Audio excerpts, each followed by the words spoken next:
All right. Welcome in, Scolders. Yet another exciting episode of the Sunday Sports Podcast, brought to you by BettorEdge, and that's Badass Woodart. So welcome in. If you guys are new here, this is our podcast that we've been working on for a couple months now, and it's pretty exciting. Although the Vikings season didn't end how we wanted it to, we're finally being able to put out some more content as far as Timberwolves and hopefully Twins in the near future. Wild as well are playing really well, so a lot more stuff coming in soon for you guys. This episode's just going to be about the Super Bowl. Obviously a lot to break down. Even though the Vikings aren't in it, it's still going to be really fun to watch for us football fans. We grew up watching the Super Bowl, and just so many memories, from the commercials to the food to just great football, and it's exciting no matter who's playing. Don't know why it's not a national holiday yet, but hopefully someday soon. That's a good point. Why isn't the Monday after the Super Bowl just shut down everything?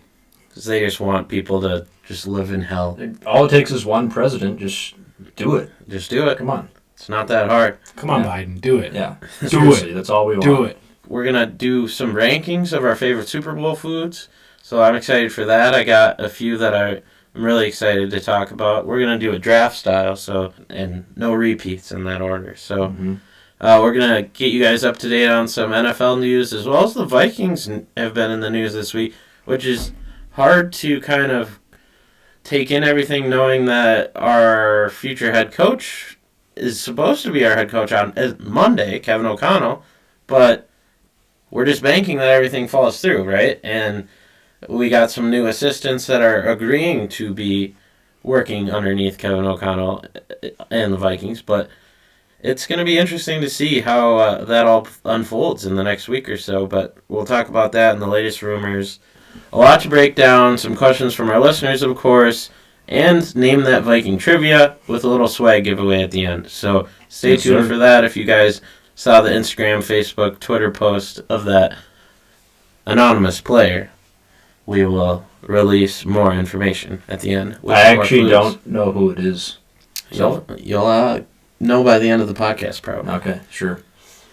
If you guys are looking for an awesome addition to your man cave or your living room, maybe even your bathroom, get something special for the wife for your upcoming anniversary, maybe some custom art from your wedding day or a family photography session, we got that answered for you. 20% off using code SOMEDAY at that'sbadasswoodart.com/shop. It's some awesome Minnesota-made hand scroll art, and if you guys haven't gotten a chance to check it out, it's really awesome stuff. I got our logo made right there, custom Sunday Sports logo, turned out awesome, so super excited to share that with you guys, and hopefully you can add something of your own, no matter what it is. If you got a small business, podcast of your own you're working on, go over and give that a check out, and make sure to use code SOMEDAY. Rams Bengals Super Bowl. It's Sunday. Today we're recording, of course, like always on Thursday night, and it's different with so much time leading up to the Super Bowl. You kind of get bored with the same narratives over and over, right? You just want the game to happen, and it kind of gets boring, especially even on Vikings Twitter. It's all the same conversation because we're waiting for our head coach. So it's like, is Kirk going to be our quarterback? Yeah, I don't really care anymore. I'm so sick of that narrative. We're not going to talk about that this episode. That'll be further down the road once we actually have a head coach in office. But who do you think will win and why? We went over that a little bit last episode for who we want to win. Of course, might be a little bit different than who we think is going to win. So I guess I'll kick things off here. I think everybody in all of America is cheering for the underdog. David versus Goliath. I mean, you have the Rams who traded all their draft picks in the world. They got a free Odell Beckham. You know, they have Aaron Donald, possibly should have been the best player in the league defensively, but it went to TJ Watt. I just think it's going to be a good game no matter what, and I'm like actually excited for once to have a good game where I'm okay with both teams winning. I mean, both teams have good stories. We'll talk about that. Matthew Stafford, of course, his wife battling a brain tumor. So just I mean, he spent 12 years in Detroit, so the guy deserves some success in life. And I think I saw a tweet earlier this week that Detroit has to be the happiest it's ever been because this is going to be the closest they're ever going to get to a Super Bowl with Eminem performing at halftime and Stafford playing in the game. And I was like, oh man, poor Lions fans. But we're not too far behind, obviously looking from afar and cheering for probably the Bengals. A lot of Vikings fans probably like Joe Burrow, but I'm a part of the Vikings fans that's probably going to be rooting for the Rams. Obviously, Kevin O'Connell coming over from them. Sure, he might not call all their plays, but I'm excited nonetheless to cheer for our future head coach, knowing that on Monday he should be our coach unless something Jim Harbaugh-ish happens. Yeah, I kind of am on the same boat as you are, Kev. I don't really care who wins. I guess I'm kind of leaning the Bengals. I mean, neither team has really been there. You know, the Rams were there a couple years ago, but it's not like seeing the Patriots or the Chiefs or, you know, the Steelers or somebody like that where they're in it every couple of years. But, yeah, I think Joe Burrow would be a fun Super Bowl MVP. The fact that he, comeback player of the year this year, coming off that ACL, second year, him and his buddy Jamar Chase. Yeah, I think that'd be a lot of fun. He's overcome a lot. I mean, he almost went to the CFL. That's all these stories are coming out this week about Burrow, of course. But yeah, when he was at Ohio State, that was like where his head was at. He's like, I am not playing at Ohio State. Like, I don't see how I'm just going to magically turn my career around. And so he's like, yeah, it'd be nice to make it to the CFL and prove my worth. Because he's just not getting the recognition, not even starting at the college that he thought he would be. He ends up transferring to LSU, winning the Heisman, national title, the whole shebang. And now he's number one overall draft pick. There's this, amazing story. So everybody's going to root for that, I'm sure. I don't love the Rams players just because it's kind of pay-to-win mentality. But they do have some long-term guys who's been there a while who would deserve their chance. Donald, And who else?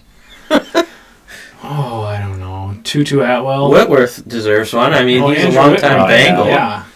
So he's 40 years old now. So that'd be an awesome way for him to retire. I'm sure it's his last year. Stafford, too. I mean, Stafford's a guy that, we've destroyed him in the past, but I've always liked him. I can't think of one reason why someone wouldn't like Stafford. Doesn't 100% of people like him? I don't know. Think so. He played through so many injuries, some people, bad seasons. I bet Mike Zimmer wouldn't.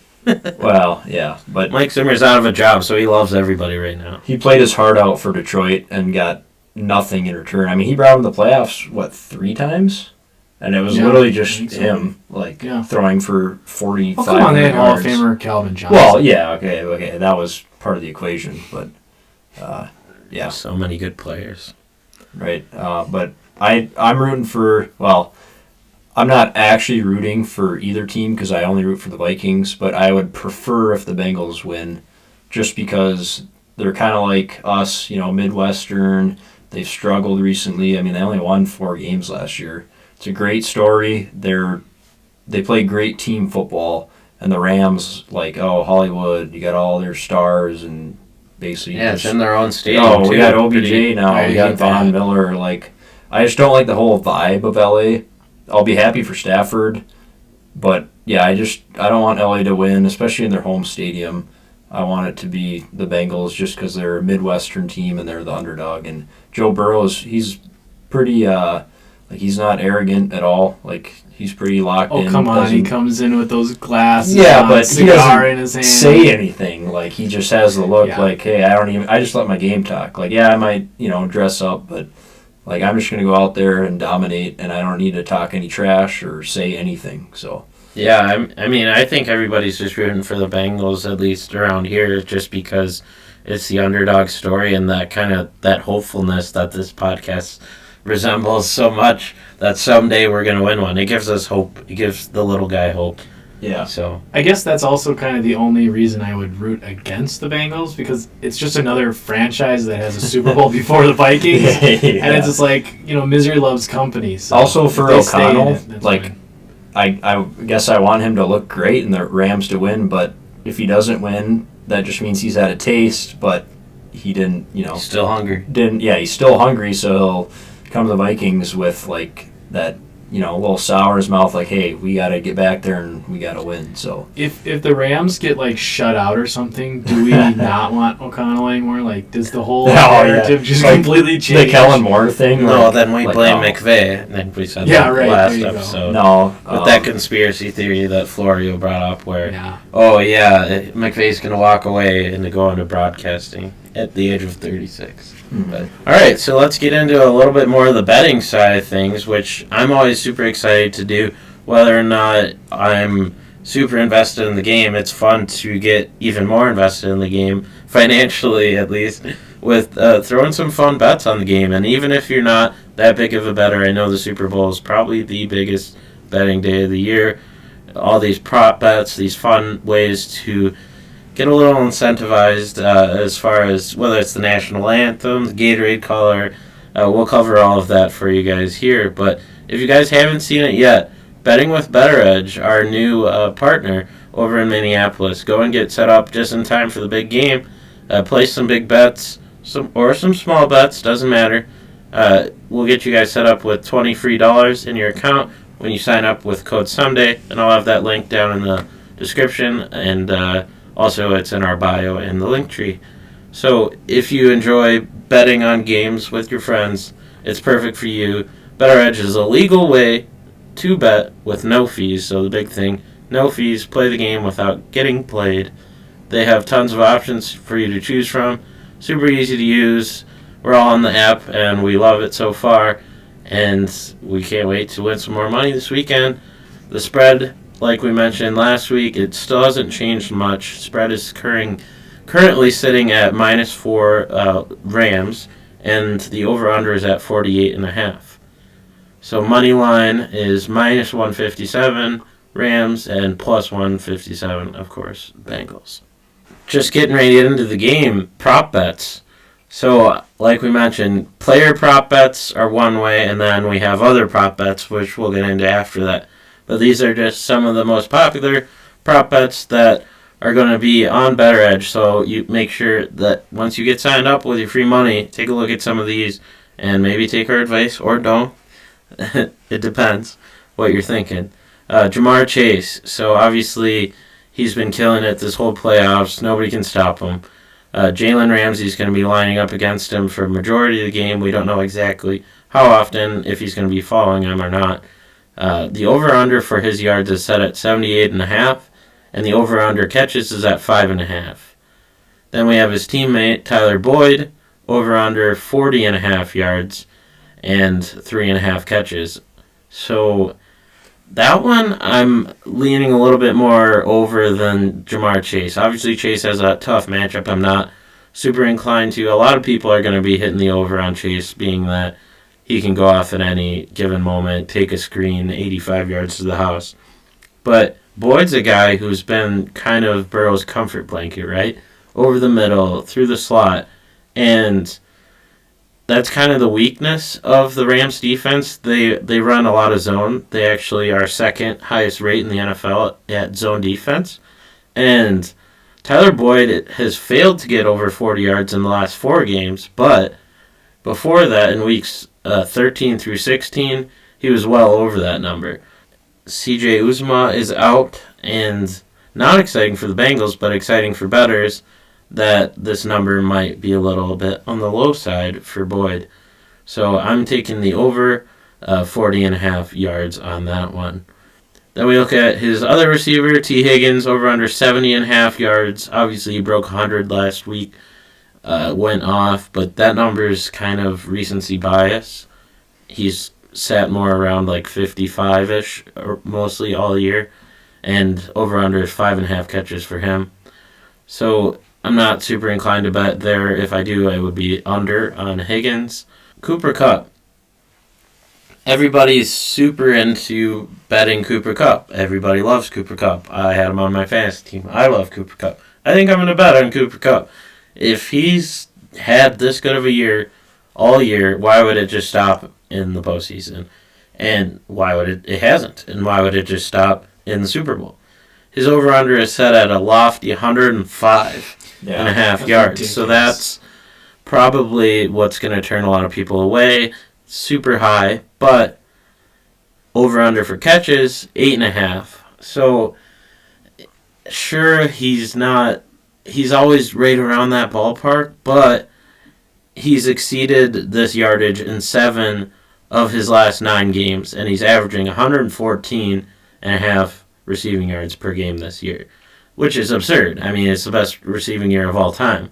So I honestly feel more confident betting the over on Cup 105 than Chase 78, just because Cup he's unstoppable no matter what, and then Jalen Ramsey is going to be locking Chase up. But the Bengals are for sure going to take a deep shot with Chase at least once. I mean, they have to. You can't just go underneath or try to get him the ball in screens. right, especially if they're playing from behind. Yeah, Rams are way too fast. I think that the Bengals are going to have to look to go deep down the sidelines at least once to Chase. And another note here with the receivers for the Rams, outside of Cup, Tyler Higbee, he has not yet to practice this week. He's doubtful for Sunday's game, and obviously he sprained his knee. If he's not out there, there's going to be a lot more targets over the middle, in the slot, safety blanket for Matthew Stafford, similar to what I said with Boyd. They're going to be targeted often. Stafford has targeted Cup 25 total times in the last 2 games, so he's going to get the looks. I would take the over on 8.5 catches and the over on 105.5 yards. So a lot to go around on. Another receiver on BettorEdge, they have Van Jefferson, not our guy Justin. He's at 35.5 yards and over under 2.5 catches. I'm not super confident either way. Obviously, with Higbee out, it could lead to some more targets for a guy like Jefferson, but I'll probably just focus on the big guy, Cup, and also Matthew Stafford, who we'll talk about in a bit here. Should we move over to the rushing side of things? Oh, yeah. All right, so this one stands out to me. Both Mixon and Akers over-under for rushing yards are at 55.5, right? I'm kind of leaning at the under on Akers if I do bet there. He's averaging 50.3 rushing yards per game on 2.8 yards per carry during the postseason. So he's came back from his injury, and everybody's super excited that he's back, but he's splitting carries right down the middle with Michelle. So not really too much to get excited about with Akers.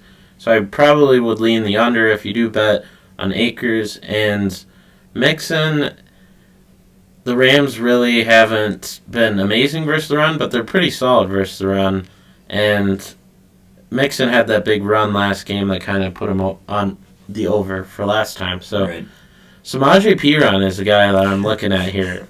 He has an over-under at 5.5 yards. Hammer the over. I feel like you got to just because it's funny. You have just to. because it's funny to root for. If he gets one carry, that's a 3rd and yards. 12 draw. You're just going to jump out of your chair yeah.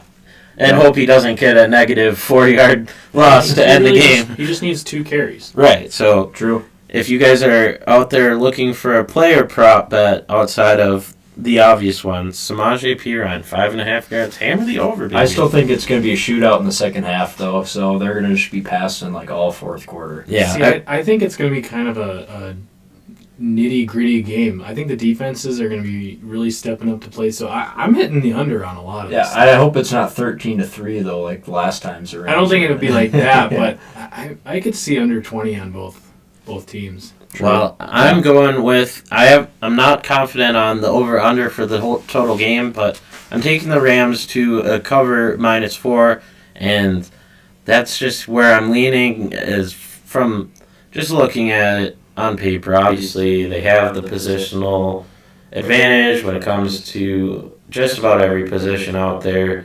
and they should win this game. It's in their own home stadium. They're gonna have.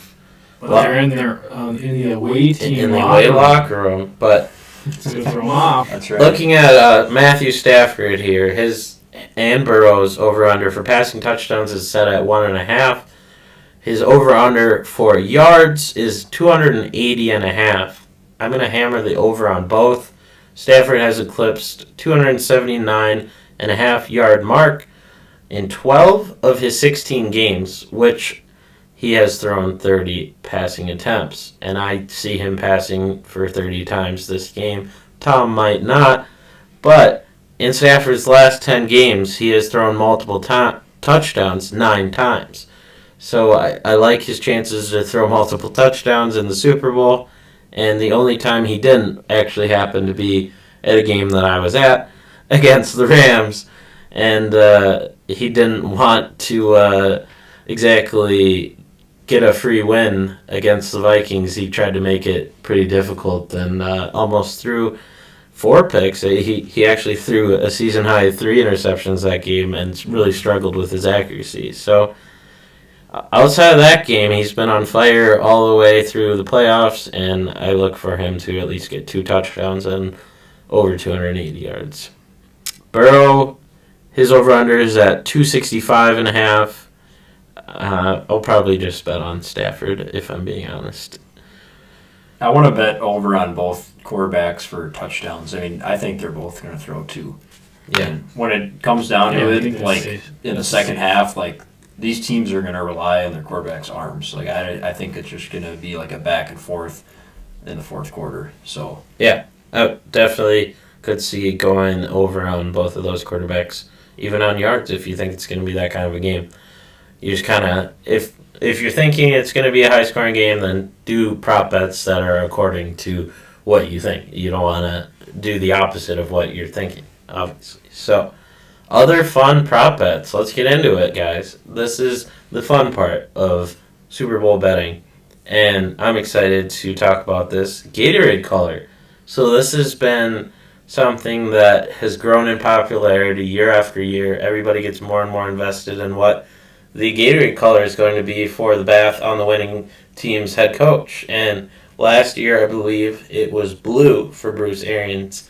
I remember betting on, I think, whatever the other colors were, probably orange, because that's been the favorite.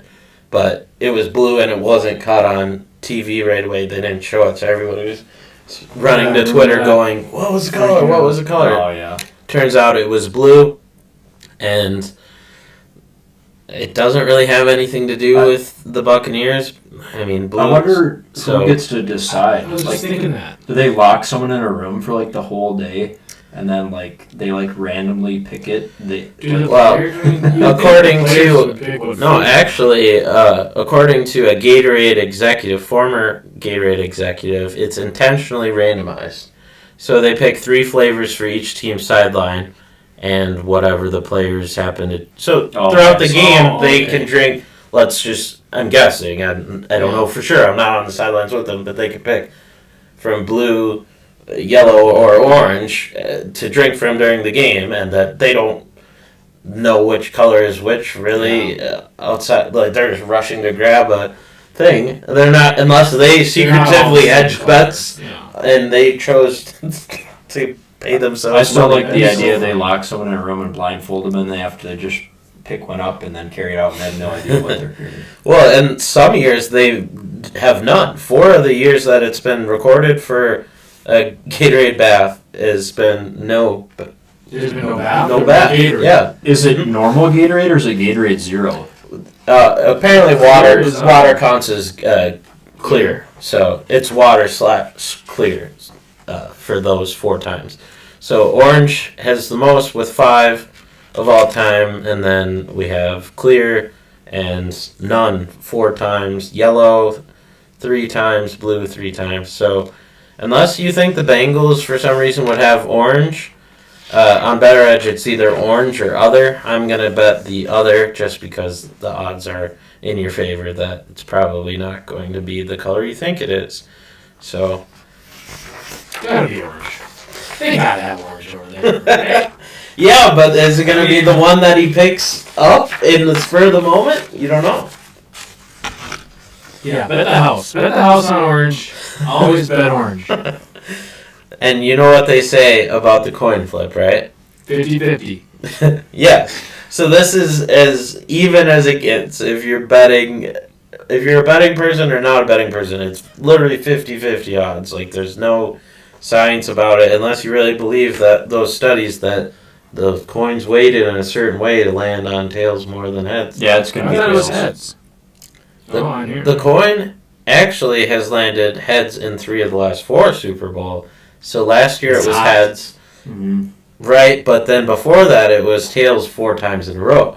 So personally, I'm going tails never fails, and I feel more at peace if I bet $20 on it being tails and it fails than I would if I bet heads. And Do you it was think a tails. referee could like train every day for like the year flipping to like figure out the flipping motion to have it land on heads or tails? Probably. Like he just does it 100 times a day, so he knows like how to get it to land on heads. I mean, growing up when I was learning how to flip a coin, I feel like once, like I do it 100 times, Yeah. and whichever side that I started on, Yeah, that's what side it usually. yeah. And then he So I just has someone make a huge bet for him. Like, hey, it's like 90% gonna be heads. Yeah. Like, Well, over the history here, then I got the numbers for you guys. 26 times it's been heads, 29 times it's been tails. So 53% tails to 47% heads.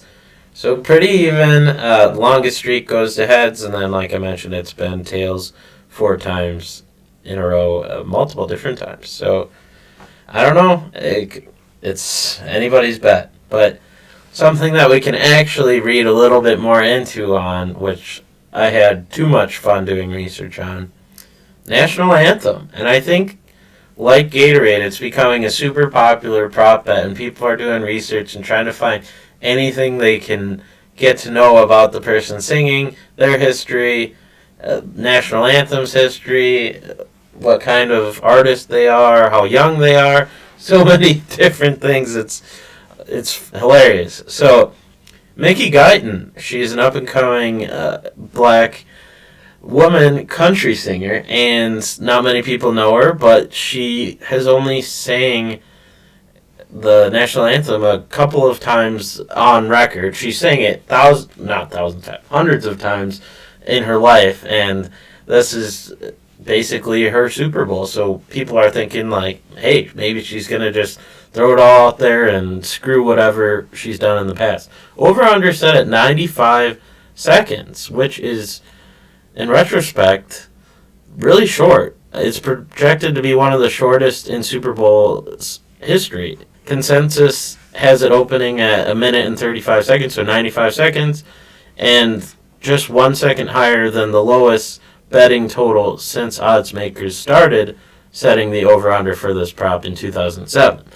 So, of the 14 solo performances, not duos, 6 singers were at least 38 years old. 5 of them went under, as only Idina Menzel's lengthy 2015 performance at 2 minutes and 4 seconds. are you saying old people are slow? They tend to be slower and more traditional, I would say, when it comes to, I don't know, it's just what history's showing here. And since 1990, 4 of the 9 shortest anthem performances were courtesy of country artists, including 2 of the 6 clocking under 1 minute 40. Even Luke Bryant, the last solo country artist to perform the anthem, checked in 5 seconds under his closing total of 2 minutes and 9 seconds. Why did they have Luke Bryan? Ugh. So last year was Eric Church and Jasmine Sullivan. That hit the over at 2 minutes and 17 seconds.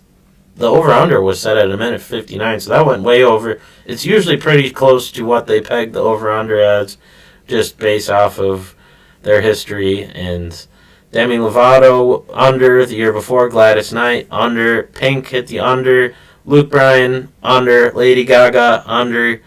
So all of these are pretty much hitting the under and going short, right? So that's kind of the history to study when it comes to Mickey Guyton, though. Now we're looking at her history, right? She performed the National Anthem at National Memorial Day concert in D.C., and Quickie Mickey has been her name that she has coined over these last few years. And she was clean, crisp, and clocked in around 1 minute and 25 That's seconds. so fast. It's like a minute faster than Alicia Keys. Yeah, but I don't like it when it takes over 2 minutes. Like, all right, cool, let's... Yeah, Alicia Keys need was We've all heard notorious. this song before. Yeah, like, you don't need to create some crazy, like, different version of it. Like, just sing it. So on BettorEdge, it's labeled at 95 seconds, so 10 seconds shorter when she sang last time. So we're getting a little bit closer to going over there. But earlier this week, she got interviewed by the LA Times, and she said she sang before every basketball game at her high school in Texas, and she even earned the reputation for how quickly she flew through those performances. So just based off of that, she said, I guess they call me Quickie Mickey because I do sing the national anthem fast. So she knows it. Man. Is she going to try to mess with us? She's going to know the over-under because she has the reputation. I've never known this much background on, like, the national anthem singer ever. One year... This is going to be so much fun. They need to have Metallica or someone just play it on guitar. That would be Hendrix? Because they play it, Metallica plays it every year at San Francisco Giants game. They have like a Metallica day. Really? Yeah. That'd So be awesome. if you guys didn't pick up anything from what I just read off of the history, pick the under. She's not known for embellishing tones in her work, and she's flown under 1 minute and 40 in every recorded version that she has out there. It's not that many, but it's enough of a sample size. It would be super surprising to see her just go off script and try to, just hit huge long notes like some other long singers like Alicia Keys. Hit the under and enjoy what could be the shortest national anthem ever. Prop bets like this it makes the game so much more fun. Like, I just love being at the Super Bowl party and everyone's eating like wings and food and stuff. I shouldn't say. The national anthem song. Yeah, exactly. Shh. Okay, what did I pick? Over under. Who started the clock? Like, Yeah. And everyone's shut up. They're doing the coin They're toss. doing it. Yeah. Yeah. What was the coin toss? That'd be funny to do all of the bets before the game and just have no money on the actual game. Yeah, right. Then you could just turn it off. Yeah. Call it a It'd day. be just as exciting. So another exciting prop bet, which I'm actually looking forward to a lot, the most. So one of you guys wanted to know what our favorite of the prop bets out there, at least for BettorEdge, first timeout used. So it's sitting at plus 100 Rams, minus 100 Bengals. Sean McVay leads all coaches in the NFL with unnecessary timeouts per game, That is hilarious. which some of you who follow the NFL probably know. He has 2.9 unnecessary timeouts per game. Hey, but he's in the Super Bowl, half. so... So how do you measure an unnecessary timeout? That's a really good question. But if you've ever watched a Rams game, you know what they're talking about here, and he's very liberal in the way he uses his timeouts. The Rams have called the first timeout in the game 9 straight games in a row. So take that and run with it. Hammer the Rams, first timeout called. I'm right with that one. And taking the under on the national anthem and tails. So if you guys are with me, ride with me, all three. The San Francisco game, I think McVay used 3 timeouts in the first quarter. I think it was like that, or Yeah. two maybe in the first quarter. Yeah, They we're were like, just what is right he doing? over. Well, it was the challenge, and Oh, yeah. somebody tweeted. I can't remember who it was tweeted out. The Rams treating timeouts like their first round picks. Yeah, that was funny. And so I wonder, if he does lose a challenge, then loses a timeout, Yeah. does that qualify as losing the It bet or winning the bet? should. It should, Interesting. but yeah. So, well, shall we get into the most fun part? We mentioned, obviously, prop bets are a fun way to spice up your party, as well as square boards. They do square boards as well on BettorEdge. Some people do them with their families, where you pick just any numbers on the board with the scores, so the first quarter, second quarter, third quarter, fourth quarter, and final score, and you can get paid out accordingly. So go over and check out their square auction squares. You can bid on whatever square. So say you want 0-0 because you think it's going to be 10-0 end of the first quarter. Then you would get paid out for that square. So it's pretty simple. I've done them in the past, and it's a lot of fun to keep track of. Obviously, just like a lot of other things. But the most exciting thing about Super Bowl Sunday is the food. And we love all of the food that comes with Super Bowl Sunday. And let's do a little bit of a draft here. We'll call it Royal Flush. We're going to each have 4 draft picks, so ace through jack, ace being the highest, then king, queen, jack. And we'll assign our favorite Super Bowl foods in this draft. So, you going first? I'll go first. All right, what do you got, Tom? Wings, baby. Oh, Let's yeah. go. Get some wings. The and golden some- standard. I knew that. I mean, Just that's generic easiest wings? What are we talking way. here? Barbecue. Give us some specifics. Maybe a little buffalo, mild. You know, Okay. nothing too hot, nothing too crazy. Keep it simple. Keep it simple. You don't want to be sweating watching the big game. I don't You want want to be to sweating. you want to be there enjoying the moment. I'm not playing. Not running to the bathroom. You don't want to be running to grab a gallon of milk. You just No. want to be enjoying it, Give eating me some that. good wings And some ranch. and some ranch. Oh, yeah. Big cup of ranch. Big cup of ranch. My favorite He's just gonna snack, steal my list now. and, I might have to make it, but I'm going with steak bites. Ooh. I mean, first of all, I love steak, but if we got to make a snack, just cut it up, little steak bites. That's that's a for great. sure my number one pick. That's a great pick, but I think you Yeah. could have taken that in a later round. No, I can't take any Hey, chances. I'm not complaining. I'm sitting here with the 3rd overall pick, and my ace, my number 1, is probably going to be buffalo chicken dip. It's a Midwestern staple, at least in these parts of Minnesota. If you go to any football watching party, any Super Bowl party, somebody will have it there, or somebody will make it twice because they didn't know the other person was making it. And it's always good. No matter how you make it, it's always good. Big crock pot of it, you can never have enough. And you're always going back for more. You can never measure enough of what a serving of buffalo chicken It's dip so is. good. Pizza. Pizza. I mean, What kind of pizza? Frozen pizza, delivered? What toppings? you gotta get something delivered.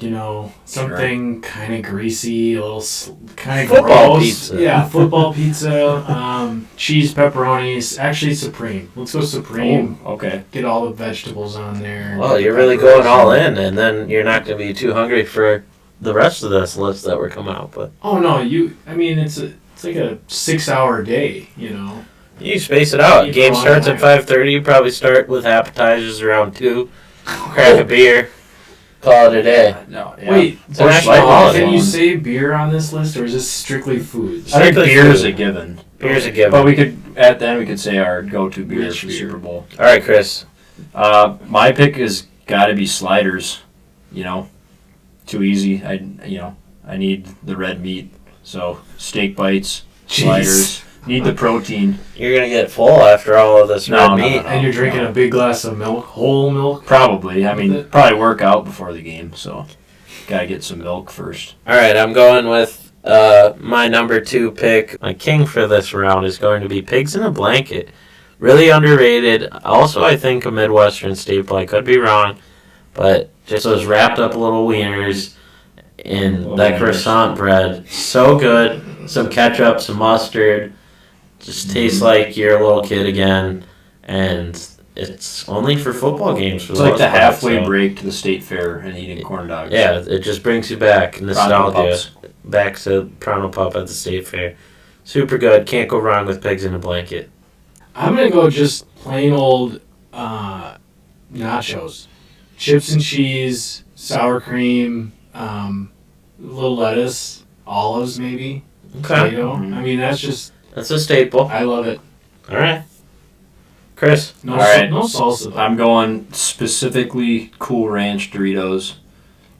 Best chips out there, 100%. Just one big bag, you take it down throughout the game. Cool Ranch Doritos.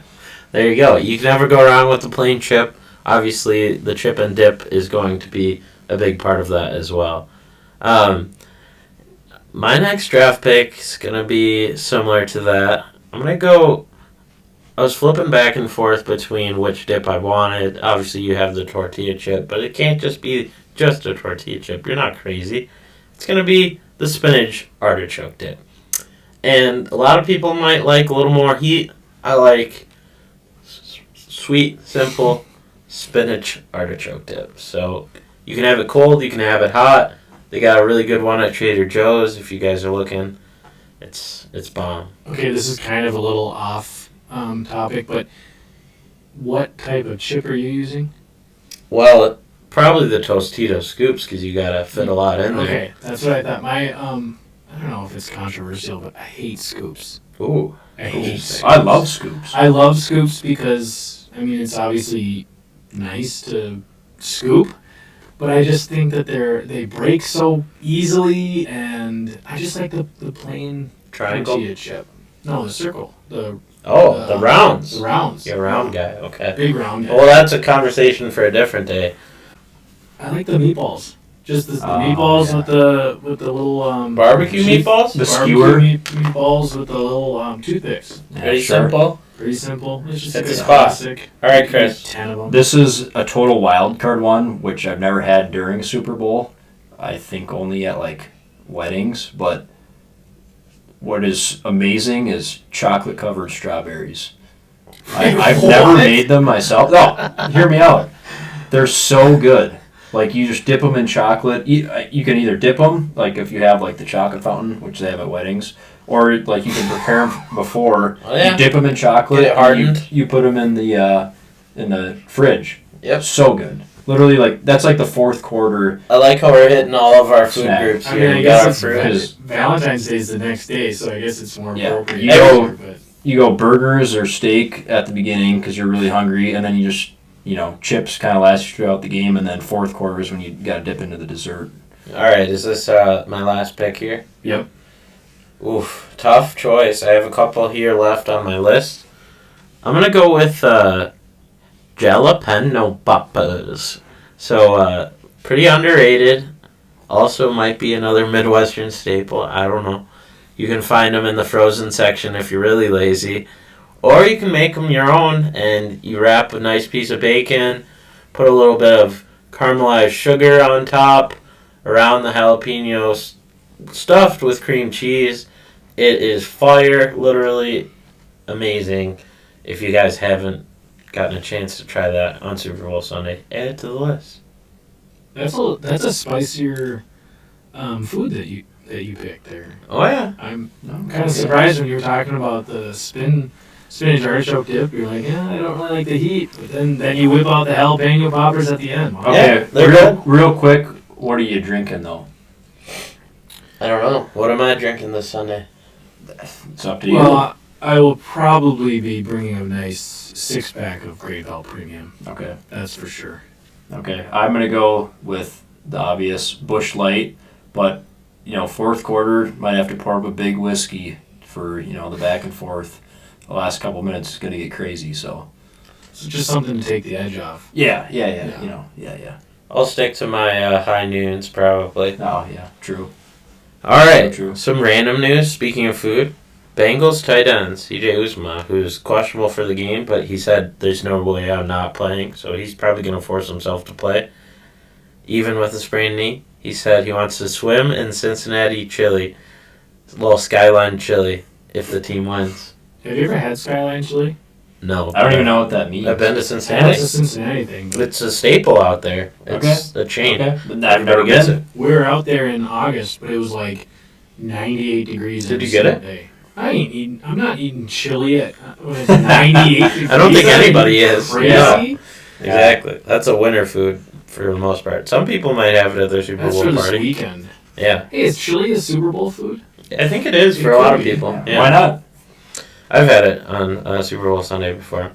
All right, should we get into some NFL news? Just a little bit of a catch-up. I know we've been following all of the head coaching carousels, GM jobs, for the most part. These are the ones that I wrote down, but we have Mike McDaniel going to the Dolphins, so former Viking interest that I had for him.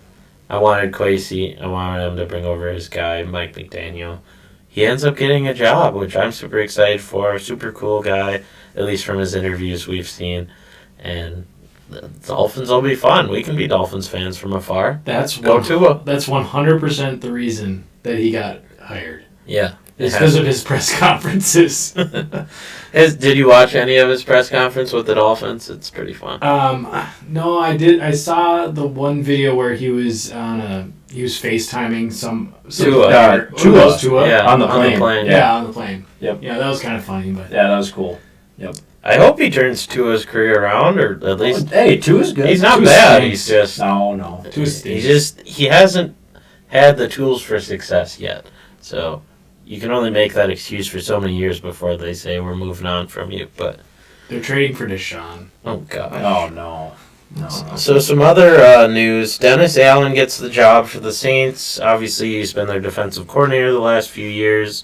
They don't end up going with Bieniemy or Leftwich. A couple guys they interviewed. They end up going with the guy who they've already had around. So rotten hell, Saints.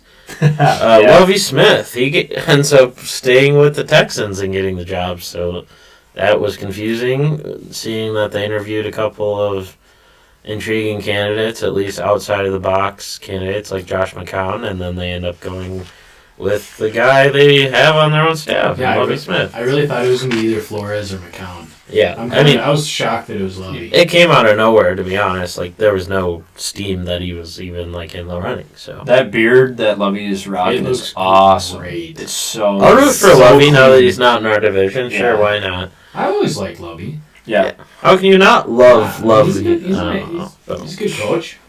I kind of think that both of the Lovie Smith and the Dennis Allen hires, though, are just what I like to call hire to fire. Yeah.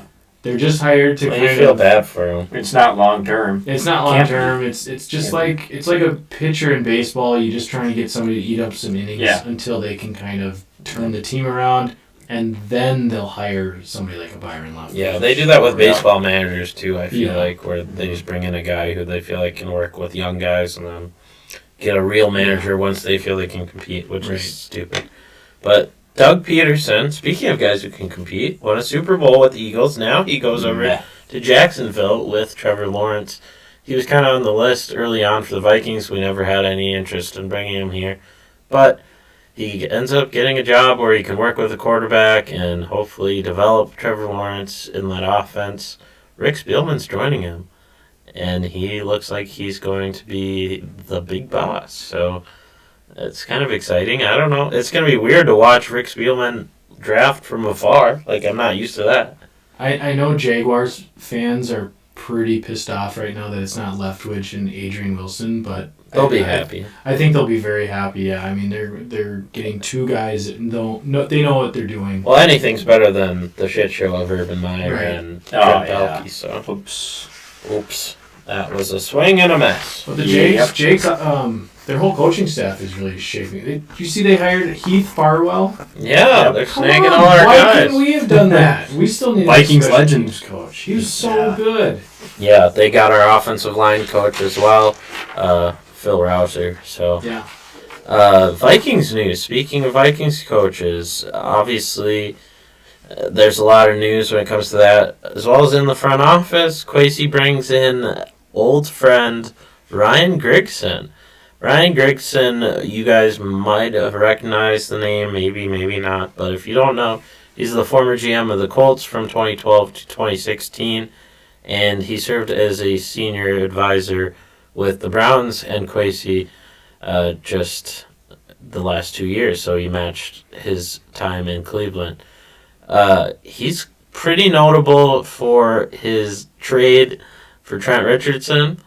When he was with the Colts years back, of course, trying to help out Andrew Luck in any way possible to get him a running back, and that fell apart. Yeah. Didn't really work out for Trent Richardson's career.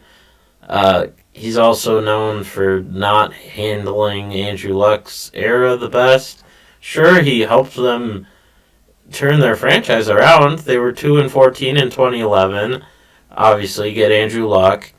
Then make 3 consecutive playoff appearances, 2 division titles, 52-34 overall record, and I mean that's just kind of tough to grade a guy like that when he's just coming in as a specialist or a senior advisor, senior executive in the personnel department for Kwesi. So Yeah, it's just another set of eyes who has done the job in the past, which will help him.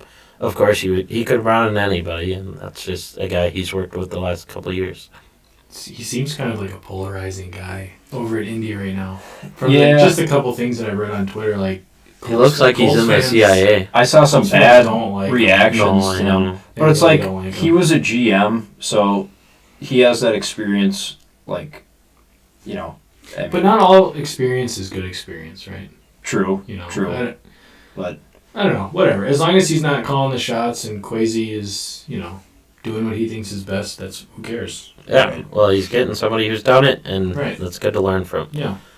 Speaking of guys with experience, Vikings lose Andre Patterson today to the New York Giants, becoming their defensive line coach. So a bunch of Vikings fans are pissed. Of course, Andre Patterson was beloved in this franchise for years and years and did a really good job, but you saw how wasn't Hunter retained. posted that picture. Yeah. Yeah. I mean, obviously he made Hunter, so he's gonna have that attachment. So maybe we try to see if the Giants are interested in the Hey, pass. Giants, you want Danielle Hunter for the number 5 I saw round pick? Number 7. Twitter, the Jets I don't have 10. I don't know. I think I would. I know we'll probably discuss this later on, but if you get a first round pick for Danielle Hunter right now, I would It's trade him. probably a win. I would take it right away. I would trade him. It's just his contract is the issue. It's the same with Kirk. He's due $26 million this year. Well, Well, you no, think it's the injuries too. Right. Yeah. It's tough to warrant what his value is because Yeah, you don't know it's how so another hard. team, and they Yeah. don't have his injury history, so they're probably. I could see a 3rd round pick being offered, and that would just be that so. wouldn't be worth it. It's got to be first round. Yeah. Yeah. So we can talk about that on probably next. That's a whole podcast. Yeah. Probably. All right. So assistant coaches that O'Connell's looking at bringing in. Obviously, everything is just a rumor until it's finalized when O'Connell's actually introduced next week. But things are surfacing, and that starts with our defensive coordinator. There's a lot of rumors for who we brought in over the weekend, last weekend. People have been wanting Vic Fangio. Turns out we get his right-hand man. So coming to Minnesota is Ed Donatel. And people might wonder who he is. He's been around forever. 42 years of coaching experience. 31 in the NFL. And most recently, of course, with the Denver Broncos being their defensive coordinator underneath Vic Fangio. So his expertise comes specifically from the secondary, which is going to be really good for us. Of course, we struggled mightily in that department last year, so any expertise that he can offer, develop some of our younger guys like Cameron Dantzler, would be nice. Cam Bynum, another guy who could look at starting next year. Broncos' defense was pretty good. If you're just looking at his track record from most recently, they were 3rd in the league in scoring defense, allowing just 18.9 points per game, and they were 8th in yards allowed. So, yeah, I like the resume, but then it's the same thing with O'Connell. Like, you don't know what he's doing. True. Broncos defense has been great. I like the hire. He's been in the NFL longer than I've been alive. So. Before that, he was with the Bears, obviously with Fangio, Mhm. and that defense that he ran before he got hired as a coach. He was actually in San Francisco With Fangio. with Fangio. Yeah. So, yeah, he's been around the block a few times. He was in Atlanta before Zimmer took over, so it just goes way back, like early 2000s. But, yeah, it's good to have, I guess, experience because we need it. You can't just have 36-year-olds across the board. I mean, you could, but it could go way wrong. And you definitely need somebody who's seen just about everything there is to see as far as offenses go in this league and are capable of stopping offenses as high-powered as McVay and Zach Taylor, who are in the Super Bowl. So it's going to look a little bit different next year, and we already knew that with a lot of contracts that we might have to move around and players that probably won't be back either way. But we're looking at shifting to a 3-4 defensive look now. For as long as I can remember, I was looking on Twitter, the last time we've had a 3-4 in Minnesota was like the 70s. I was going to say, So, in my lifetime. Yeah, not in our lifetime, and I'm okay with it, I guess. Change is good in certain ways. Obviously, a lot of defenses in the league are running 3-4s these days. Anyways, we were kind of behind the curve with Zimmer. And if we can stop the run, 3-4, 4-3, hybrid, doesn't matter. Well, if we're going to run 3-4, we better get some linebackers. Right. So that's the thing, is it impacts our draft probably and who we might be targeting. Yep. So for us studying up on the draft, keep an eye out on some of these edge rushers. I'm sure the first year moving into a new scheme, we would love to address that position at 12th overall. Jermaine Johnson. There's a couple of good ones. Two The guys, guy from Purdue as well. Yeah. We are also hiring another Broncos coach, offensive line coach Chris Cooper. So he's actually the assistant from last year in Denver to Mike Monchak. So everybody wanted Monchak, and because he's been in the league forever and been a coordinator, he has the track record. Everybody wanted Fangio. We end up getting the right-hand man to Fangio and now the right-hand man to Monchak. So kind of interesting how that plays out. But he's a young guy. He actually played for the Broncos. He got drafted in the 5th round, 2006. Spent 8 years there, starting 79 out of 90 career games for them. And he started with Miami, coaching the offensive line before moving to Denver the past 3 years. I don't remember that name at all. Neither do I. He started that many games. AFC O-lineman, I don't know. Yeah. I feel like I know a good amount of them, but this name does not ring any bells. Well, another coach who's probably going to be joining our staff and going to be our run game coordinator and running backs coach, Curtis Modkins from the Broncos. So we have some sort of connection with the Broncos over there and the success they've had at certain positions enough to like them. Obviously, Modkins has worked with guys like Philip Lindsay, Melvin Gordon, Javonte Williams this last year over his last 4 years in Denver. Another name as of today, Vikings hiring former Bears and Texans D-line coach Chris Rumpf. So he is their new defensive line coach. Offensive coordinator, we haven't heard much steam on, and I think the reason behind that is we're waiting to see how that plays out with the Super Bowl. It might be somebody who's on the Rams staff, likely Wes Phillips, son of famous Wade Phillips. So I don't know much about him. He's currently the tight ends coach and passing game coordinator, so he obviously knows the system that O'Connell would want to run. He also worked with O'Connell back in the Redskins days from 2017 to 2019, as well as with the Rams. So he could take over for O'Connell as well. So it really depends on, I guess, first of all, does O'Connell want to call the plays here, or does he just want to be a head coach? He'll have to decide that. Does he want to bring in a guy who has experience calling plays, or bring in a bigger name who's looking to call plays to expand their resume, maybe like Eric Bieniemy? I think he would want to call the plays. Probably. All these hotshot coaches that are having success, they call the plays. Yeah, my money would be on that he would call the plays and bring in somebody like Wes Phillips. Yeah. I agree. Yep. All right, so let's get to that trivia. We have a few more clues for you guys, and if you haven't already, go over and check out the post on Sunday Sports Instagram, Twitter, or Facebook, and that'll give you the first clue. Second clue. He played college football at Tulane. He is only the second player in NCAA history to rush for 4,000 yards and have 2,000 yards receiving in a career. He ranks tied with Herschel Walker for 10th place in Vikings history with 4 100-yard rushing games. So pretty high up on history. That's funny to think about. He owns 2 of the 10 longest punt returns in team history with a pair of 71-yard touchdowns. Mm-hmm. So if you're pretty lost in your brain and your train of thought, think of that. 2 of the 10 longest punt returns in team history with 71-yard touchdowns. Last clue, and if you don't get it off of this, you'll just have to check and I'll announce if somebody's right on the post. This former Viking won a Super Bowl, and that was the clue online, after his time with Minnesota, and that was with the Steelers in 2009. So think of former Vikings who played for the Steelers, and you'll probably find out who this player was. I got one more for the trivia here.